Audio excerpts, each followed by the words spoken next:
on peut vraiment réinventer le service client, réinventer l'approche dont on sert le client, soit en lui donnant du contenu, soit en lui donnant une autonomie, soit au contraire en repartageant la relation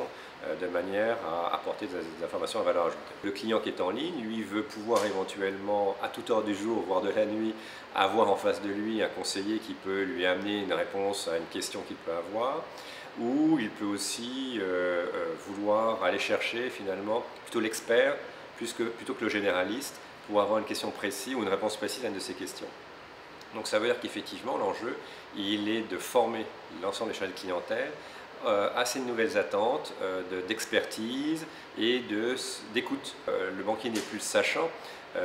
qu'il était avant, il est maintenant plutôt celui qui va écouter le besoin de son client et aller chercher les compétences ou les expertises dont il peut avoir besoin pour apporter la réponse à son client. Ça, je crois qu'aujourd'hui, on est dans une phase de mutation, ça c'est très clair.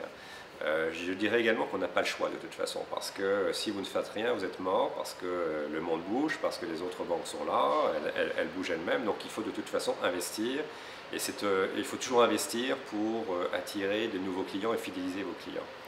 Donc certes, il y a des coûts autour de la formation, autour du choix des systèmes d'information aussi pour donner de la transparence, de l'immédiateté à l'information, en interne et vis-à-vis du client. Et puis, de toute façon, les revenus vont venir parce qu'on sait très bien que lorsqu'un client, vous vous occupez de lui, d'abord, ça se passe mieux, les problèmes sont oubliés, il apprécie qu'on s'occupe de lui, donc il va avoir tendance à augmenter sa consommation, donc à acheter d'autres produits auprès de son établissement parce qu'il est écouté, on s'intéresse à lui. Donc le défi aussi des banques, c'est de réduire leurs coûts internes, notamment de back-office, en réorganisant les équipes, notamment en formant les équipes de back-office qui, grâce au système d'information plus moderne aujourd'hui, peuvent être facilement